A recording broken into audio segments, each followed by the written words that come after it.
السلام علیکم ورحمۃ اللہ وبرکاتہ۔ دوستو، ہمارے چینل پر آپ کا خوش آمدید۔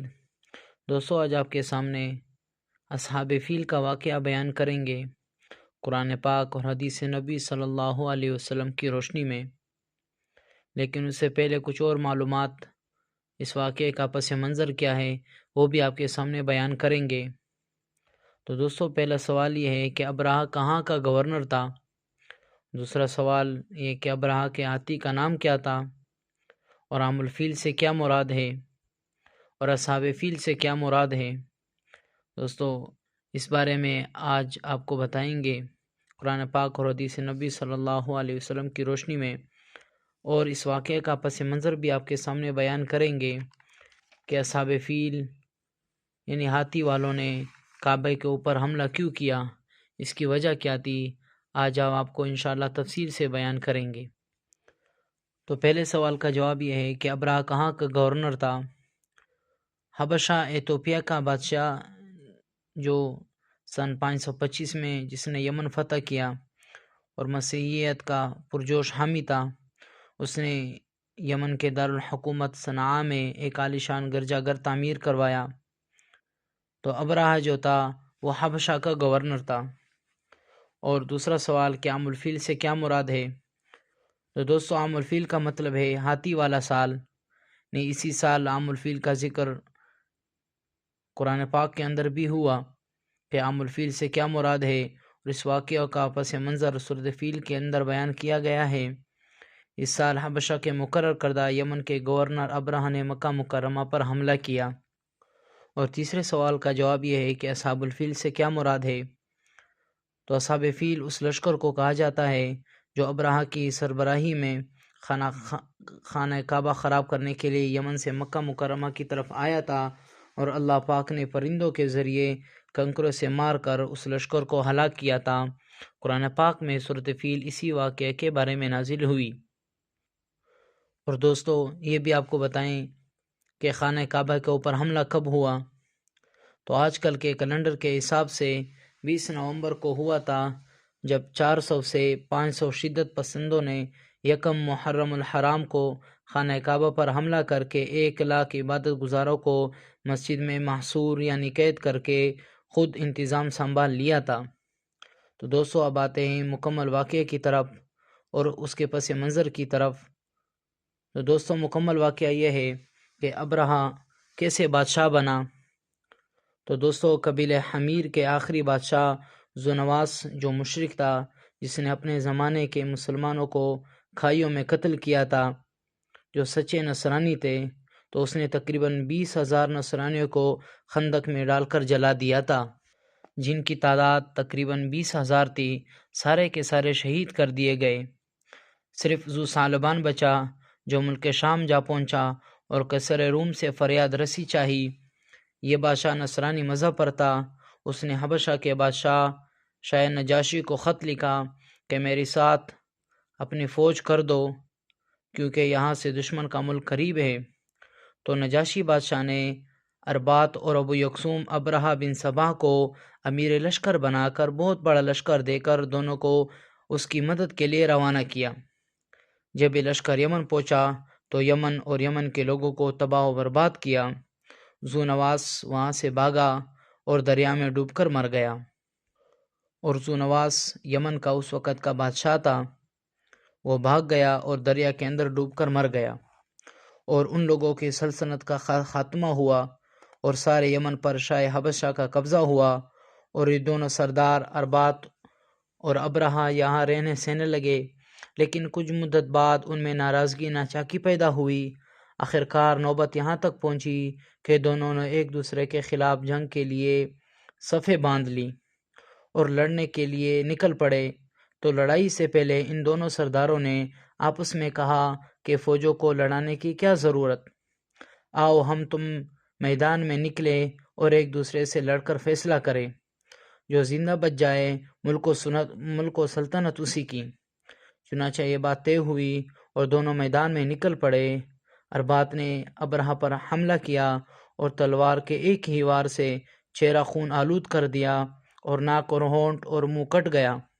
اسی اسنا میں ابرہہ کے غلام جس کا نام عتودہ تھا، اس نے موقع پا کر اربات پر ایک حملہ کیا اور مضبوط حملہ کر کے اسے قتل کر دیا، اور ابرہہ زخمی ہو کر میدان سے بھاگ گیا۔ علاج اور معالجے سے زخم ٹھیک ہو گئے اور ابرہہ یمن کا بادشاہ بن گیا۔ نجاشی بادشاہ کو جب یہ واقعہ معلوم ہوا تو سخت غصہ ہوا اور ایک خط ابرہہ کو لکھا، اسے ملامت کیا اور کہا، قسم سے میں تیرے شہر کو تباہ و برباد کر دوں گا۔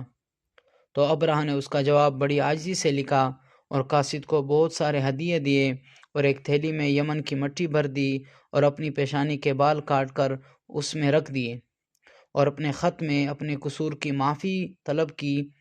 خط میں لکھا، یہ یمن کی مٹی حاضر ہے، اپنی قسم پوری کیجیے اور ناراضگی معاف کیجیے۔ تو اس سے شاہ حبشہ خوش ہوا اور یمن کی سرداری ابرہہ بادشاہ کے نام کر دی۔ تو ابرہہ نے نجاشی کو لکھا، میں آپ کے لیے یہاں ایک گرجا تعمیر کروں گا، آج تک دنیا میں ایسا نہیں بنا ہوگا۔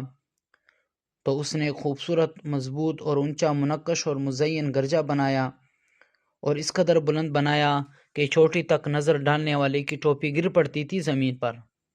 اب ابرہہ کو یوں سوجی کہ لوگ کعبۃ اللہ کے حج کے بجائے اس گرجا کا حج کریں، اور اپنی ساری مملکت میں اس کا اعلان کروا دیا کہ کعبۃ اللہ کے حج کے بجائے میری گرجا کا حج کریں۔ تو عدنانیہ اور قحطانیہ کے عرب کو یہ بہت برا لگا۔ ادھر سے قریش کے لوگوں کو جب یہ معلوم ہوا تو وہ بھی غصہ ہوئے۔ تو بنی کنانہ کے ایک شخص نے رات کی تاریکی میں کلیسا کے اندر جا کر اس کی دیواروں اور عبادت کی جگہ پر نجاست مل دی۔ ایک روایت میں ہے کہ ان کے کلیسا میں پاخانہ کیا۔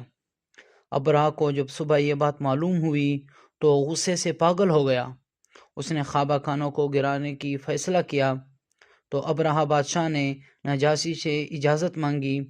تو نجاشی بادشاہ نے اپنے خاص ہاتھی جس کا نام محمود تھا، اس سمیت 8 اور طاقتور ہاتھیوں کو ابرہہ کے پاس بھیج دیا، اور ہاتھی بھیجنے کا مقصد یہ تھا کہ بیت اللہ کے ستونوں میں لوہے کی مضبوط اور لمبی زنجیریں باندھ کر ان زنجیروں کو ہاتھی کے ذریعے کھینچ لیا جائے، ان کو ہاتھی کے گلوں میں باندھ دے اور ہاتھیوں کو ہانکے تو اسے سارا بیت اللہ گر جائے گا۔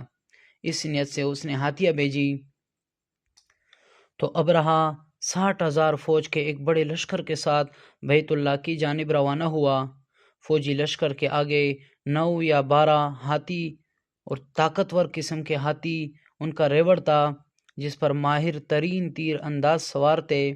درمیان میں نجاشی بادشاہ کا بھیجے گئے محمود ہاتھی، اس پر ابرہہ غرور اور تکبر اور ریشمی گدھوں پر سوار تھا۔ تو اہل عرب نے ایک جنگجو جس کا نام ذونکر تھا، اس کی قیادت میں ابرہہ کا مقابلہ کیا، اس کے خلاف مزاحمت کی۔ جب مقابلہ ہوا تو ذونفر نے شکست کھائی اور اہل عرب ناکام ہوئے اور ذونفر کو قید کر لیا گیا۔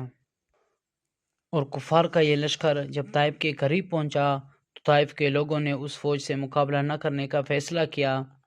گرد و غبار کا یہ طوفان نہایت تیزی سے مکہ کی طرف بڑھ رہا تھا۔ بیت اللہ سے 8 کلومیٹر دور مزدلفہ اور منا کے درمیان وادی محصر پہنچ کر ابرہہ نے پڑاؤ ڈالنے کا اعلان کیا۔ تو وادی محصر میں خیموں کا شہر آباد ہو گیا۔ ایک بڑے خیمے میں ابرہہ بادشاہ شاہی تخت اس کے لیے بچھا دیا گیا۔ لشکر کے لوگ جب فارغ ہوئے تو انہوں نے دیکھا کہ اطراف میں نہایت خوبصورت اور توانا اونٹ چر رہے ہیں، اور یہ اونٹ قریش مکہ کے تھے۔ تو انہوں نے ان سب اونٹوں پر قبضہ کر لیا۔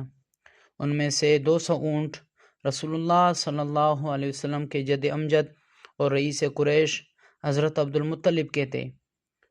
تو ابرہہ نے ایک سفیر جس کا نام حناطہ تھا، اس کو مکہ مکرمہ قریش کے سرداروں کے پاس بھیج دیا۔ جب وہ پہنچا، حناطہ نے مکہ میں لوگوں سے سرداروں کے بارے میں پوچھا تو سب نے ابو المطلب کا پتہ بتا دیا۔ حناطہ جب عبد المطلب سے ملا اور انہیں ابرہہ کا پیغام دیا کہ ہم یہاں جنگ کرنے نہیں آئے بلکہ ہمارا مقصد خانہ کعبہ کو گرانا ہے، اگر تم میں کوئی رکاوٹ نہ ڈالی تو ہم تمہیں کوئی نقصان نہیں پہنچائیں گے۔ تو حناطہ عبد المطلب کو ابرہہ کے پاس لے گیا۔ جب ابرہہ نے عبد المطلب کے قوی ڈیل ڈول اور وجیح رعبدار شخصیت کو دیکھا تو بڑا متاثر ہوا اور مرعوب ہو گیا، اور تخت سے نیچے اتر کر استقبال کیا اور انہیں اپنے ساتھ بٹھا دیا، اور اپنے ترجمان سے کہا کہ ان سے پوچھو یہ کیا چاہتے ہیں۔ تو عبد المطلب نے کہا میں صرف یہ چاہتا ہوں کہ تمہارے فوجوں نے جو اونٹ قبضہ کیے ہیں انہیں چھوڑ دیں۔ ابرہہ نے حیران کن نگاہوں سے عبد المطلب کو دیکھا اور کہا مکہ کے سردار، جب میں نے تمہیں پہلی بار دیکھا تو میں بڑا مرعوب ہوا۔ میری نظر میں تمہاری وقت اور عزت تھی، لیکن تمہاری اس گفتگو نے اسے ختم کیا۔ میں تمہارا کعبہ جو تمہارا دین ہے اسے گرانے آیا ہوں، تمہیں اس کی کوئی فکر نہیں؟ تو عبد المطلب نے کہا اے یمن کے بادشاہ، اونٹ میرے ہیں اس لیے مجھے ان کی فکر ہے، جبکہ کعبہ جس کا گھر ہے وہ خود اس کی حفاظت فرما لے گا۔ تو ابرہہ نے کہا اے مکہ کے سردار، آج تمہارا خدا اپنے گھر کو ابرہہ کے ہاتھوں سے نہیں بچا سکتا۔ تکبر کے انداز میں کہا۔ چنانچہ اس نے فوری طور پر کعبہ کی طرف کوچ کرنے کا حکم دیا۔ عبد المطلب ان کے خیمے سے نکل کر خانہ کعبہ تشریف لائے، جہاں سب قبیلوں کے سردار جمع تھے۔ تو سب سرداروں نے مل کر بیت اللہ کی چوکھٹ پکڑ کر گریہ وزاری کی اور خوب دعائیں مانگی۔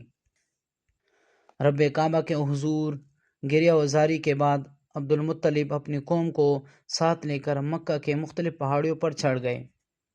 ادھر جب ابرہہ نے مکہ کی طرف کوچ کرنے کا حکم دیا، جب صبح ہوئی تو ابرہہ کے لیے خاص ہاتھی محمود کو آراستہ کیا گیا۔ اسی اثنا میں نفیل ابن حبیب، جن کو راستے میں ابرہہ نے گرفتار کیا، یہ آگے بڑھے اور ہاتھی کے کان کو پکڑ کر کہا اے محمود، تو جہاں سے آیا ہے وہیں صحیح و سالم لوٹ جا، کیونکہ تو اللہ پاک سے محفوظ شہر میں ہے، یعنی اللہ پاک کے محفوظ شہر میں ہے۔ یہ کہہ کر اس کا کان چھوڑ دیا۔ یہ سننا تھا کہ ہاتھی اپنی جگہ پھیل کر بیٹھ گیا، تو ہاتھی بانوں نے اسے اٹھانے کی لاکھ کوششیں کی، مگر ہاتھی ٹس سے مس نہ ہوا، اپنی جگہ سے نہ ہلا۔ ہاتھی کو باقی جانب موڑا گیا تو وہ چلنے لگا، لیکن جب کعبہ کی طرف اس کو لے کر چلتے تو وہ نہ چلتا تھا۔ ابھی یہ پریشانی ختم نہ ہوئی تھی کہ ابرہہ کی فوج کو سمندر کی جانب سے آنے والی بے شمار پرندوں نے گھیر لیا، جن کی چونچوں میں اور پنجوں میں چنے یا مسور کے دال کے برابر کنکریاں تھی، 3 کنکریاں تھی۔ پرندوں نے یہ کنکریاں ابرہہ کے فوج پر برسا دی۔ کنکر جس پر پڑتا اس کے بدن کو چیرتا ہوا زمین میں گھس جاتا۔ یہ عذاب دیکھ کر سب ہاتھی بھاگ گئے۔ لشکر کے سب لوگ اس موقع پر ہلاک نہیں ہوئے، بلکہ اطراف کے مختلف راستوں میں بھاگے، مر کر گرتے گئے۔ اور ابرہہ کا انجام، ابرہہ کیا وہی مرا یا بچ کر اپنی سلطنت گیا؟ تو ابرہہ کو چونکہ سخت سزا دینا مقصود تھا، تو وہ فوراً ہلاک نہیں ہوا، بلکہ جسم کا ایک ایک جوڑ گل سڑ کر گرنے لگا، اور اسے اسی حال میں یمن لایا گیا، یہاں تک کہ دارالحکومت صنعاء پہنچ کر اس کا سارا بدن ٹکڑے ٹکڑے ہو کر بہہ گیا، اور ابرہہ کے ہاتھی محمود کے ساتھ 2 ہاتھی بان وہی مکہ میں رہ گئے، مگر اس طرح کے دونوں اندھے اور اپاہج تھے۔ بعد میں ان دونوں یعنی اپاہج اور اندھے کو بھیک مانگتے دیکھا گیا۔